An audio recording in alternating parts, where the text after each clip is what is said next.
Diablo 2 has been plagued with glitches throughout its history, and today we're going to be looking at some that still exist as of the making of this video and are not patched. Admittedly, we are going to be scratching the surface of this topic as there are so many more of these kicking around. Let me know your favorite ones down in the comments and maybe we'll cover them in a future History of Glitches video. That being said, welcome to the next chapter in the History of Glitches series, where we're going to be talking about glitches that still exist in 2021 for Diablo 2.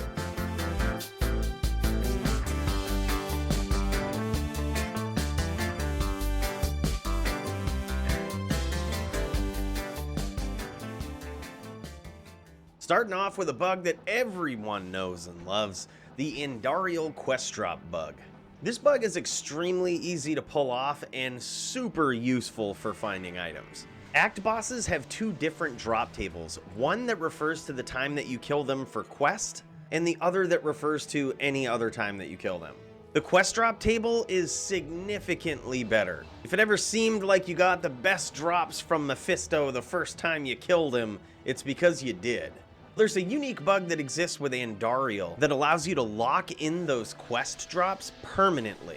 And you can always get your drops to roll from the quest drop table every ensuing kill that you make after that, even though you don't need the quest. The anti-quest bug is extremely easy to pull off. All you have to do is immediately talk to War Eve after killing Andariel for the first time for quest, and from there, just travel east. Well, the caravan, where can I take you? Voila, you are Andy Quest Drop bugged, and anytime you go back and kill Andariel, your drops will pull from the Andy Quest kill table instead of the regular one. The Strength Bug. The term Strength Bug refers to characters that look different on your screen than they do on someone else's. For example, you can see that my Barbarian is clearly wearing Leviathan and other items here, but when we switch to my Paladin's perspective, he doesn't appear to be wearing anything at all. This is called being strength bugged and refers to when your items grant you strength that your opponent's client doesn't immediately recognize. This most often comes from charms in the inventory, but it can also come from the strength granted from items. It doesn't necessarily mean that you can't wear all the items that you're equipping, although in some cases it does. It just means that you don't appear to be wearing the said item from someone else's standpoint. Although some people do this for the appearance, its usefulness goes beyond that. If your strength bugged items grant you any sort of faster run walk, either positive or negative, this glitch will actually allow you to desync pretty hardcore when you start weapon swapping.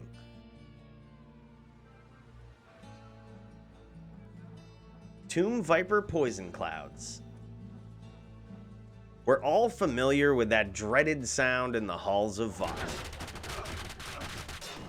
Yep, that's still around. Tomb Viper variants in Act 5 in the Halls of Vought section of the Neelathot quest incorrectly apply their physical damage per frame when attacking with their Poison Spear attack. If this worked correctly, the attack should apply their poison damage each frame, but what actually happens is their physical damage from their charge gets applied instead.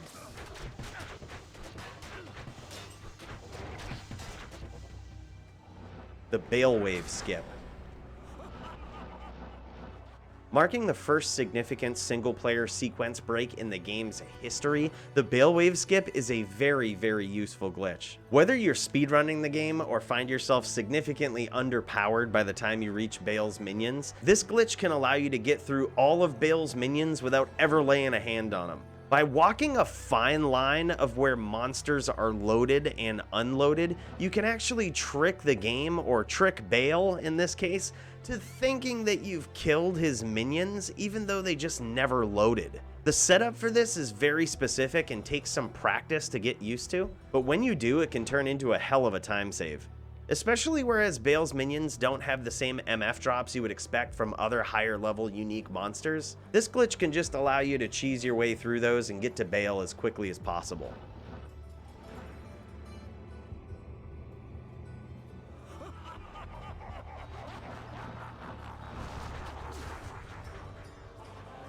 G-rushing. Throughout all of Diablo 2's history, people have been looking for ways to get through the game as fast as possible with the help of another higher level player. This is called rushing. Glitched rushing, or G-rushing, refers to the unintended use of a game mechanic to make this happen on a whole nother level. A safety mechanic was built into the game in order to make it so that when players in a party are naturally progressing through the game, if one of them, say, goes back to town while the others complete the quest, the player in town will still get the quest, even though they weren't in the right area when it was completed.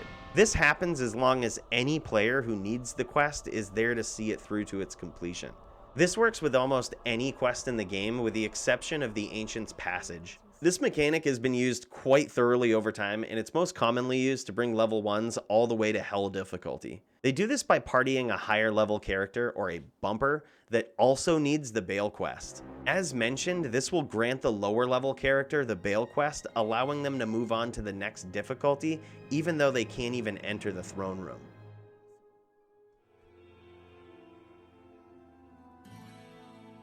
Broken item classes. Certain item classes in Diablo 2 are broken.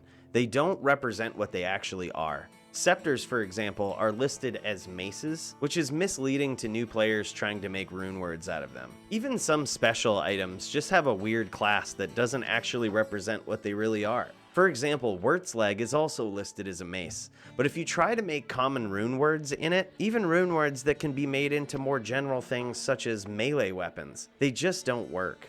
This will be something that new players will have to be especially careful of if they don't fix this in Diablo 2 Resurrected. For example, if you find a nice divine scepter, let's say, and you try to make a Hodo out of it, you'll find yourself wasting a nice Vex or Pull rune if you try to do it the way that the game is currently designed. It remains an enigma to this day why these broken item classes haven't been fixed, but it still plagues Diablo 2 rune word makers to this day. The enhanced damage bug.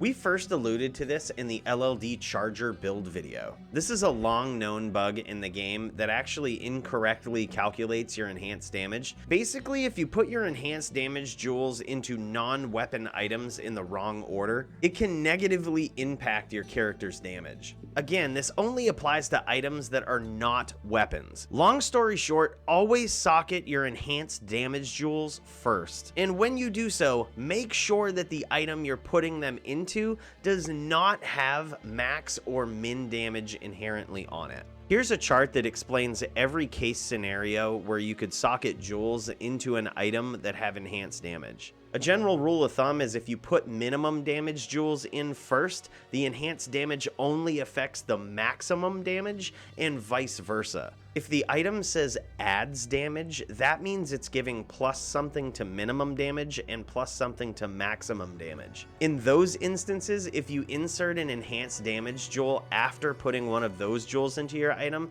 the enhanced damage will have no effect. Now let's look at another glitch called game dropping. There's still a variety of ways to drop all of the players from your game on Battle.net. If you remember the Bone Wall Meteor dupe glitch, this is a direct result of Blizzard patching that exploit. It boils down to this: if there's too many things going on in the game, especially surrounding Bone Wall, if the server is getting too laggy, it will just drop everyone from the game.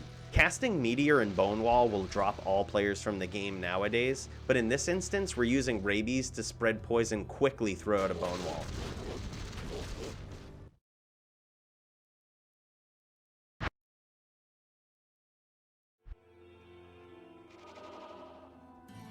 The Crushing Blow immunity bug. Players that have greater than 99% physical resistance can become immune to Crushing Blow, as the function used for Crushing Blow does not discriminate between monsters and players. We've all run into those monsters that are immune to physical damage. A physical damage immunity on a monster is defined by any monster that has 100% or more damage reduced by. You can see when I'm cracking this monster that's immune to physical damage with my Uber Tristram Smiter. The only damage that it's actually taking is from my Hellfire Torch and from open wounds. So because a monster is immune to physical damage, Crushing Blow will never take effect. But what some people don't know is that this actually carries through to PvP as well. I put 100% damage reduced by on one of my mules. His items are not very impressive and he doesn't really have a lot of life. You can see that when I'm cracking this mule with my Uber Tristram Smiter, the only damage he's taking is from open wounds, Hellfire Torch, and a 50% damage reduced by Smite. The crushing blow that we have a 95% chance of triggering is never going off. Instead, this barb is just taking a significantly weakened amount of physical damage from Smite. And there you have it, glitches that still exist in Diablo 2. Again, we are scratching the surface here. There were so many honorable mentions that I just couldn't fit into this video. Anything from fire enchanted monsters in Nightmare to the chat bug that recently plagued Battle.net, so many others. I also didn't touch on bugs that we've covered in other videos, such as e-bugging or bugged items that you can still find. But which glitches would you like to see covered in the History of Glitches series here on this channel? Let me know down in the comments. As always, thank you guys so much for watching. I'll catch you in the next video.